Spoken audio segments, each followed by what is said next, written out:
Internet rules, they changed the rules of branding. In my blog over on Azrights, I explain how the internet has changed the rules for many industries, and in particular, how I see it changing the branding industry. The current approach to branding tends to leave the legal dimension till last. Sometimes the designer even chooses names, checks them only on Google and for company and domain availability, and no expertise on trademarks is used at all.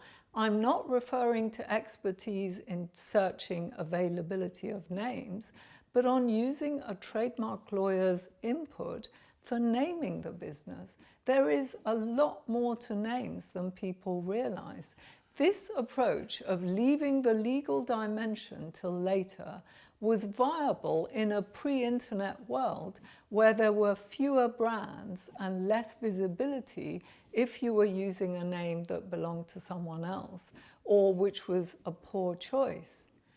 In an internet environment where virtually all assets of a business are intangibles, it's foolhardy to leave IP issues like trademarks till later.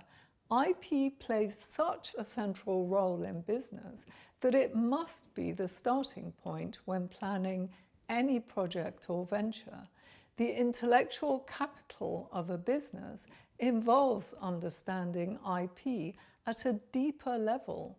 I use IP here in its widest sense to refer to all the knowledge and skills a business might use in order to succeed. IP risks and opportunities impact the way to create a brand strategy and design the structure of a business. For this reason, where in the past I would describe myself as an intellectual property lawyer, now I see myself as an intellectual property lawyer with a difference.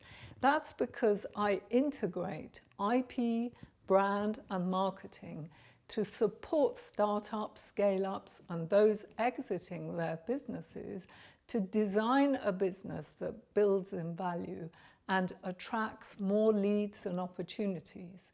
I've spent years studying brands and marketing closely. I've read hundreds of books, attended dozens of courses, been through a couple of branding exercises, and am so interested in the topic that I'm a constant student of this area of business.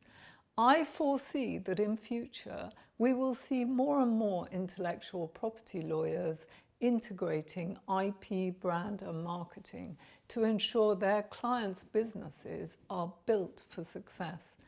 The methodology I've developed to support my clients ensures they choose names that are in line with their positioning, and by working with us, they have the added benefit of very cost-effective IP protection that's thrown in as part of the work.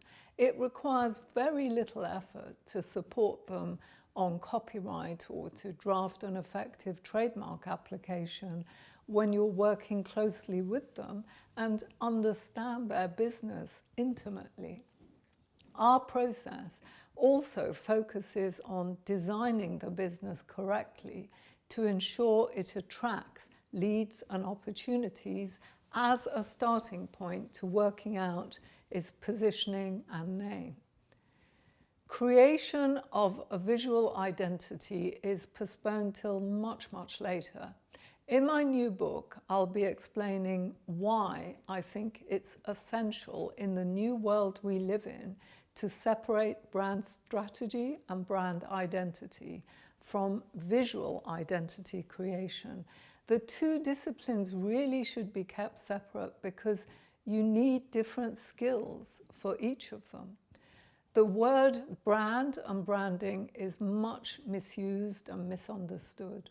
Last week, I explained in my blog why is a good name important to a company, just how important names are to a company.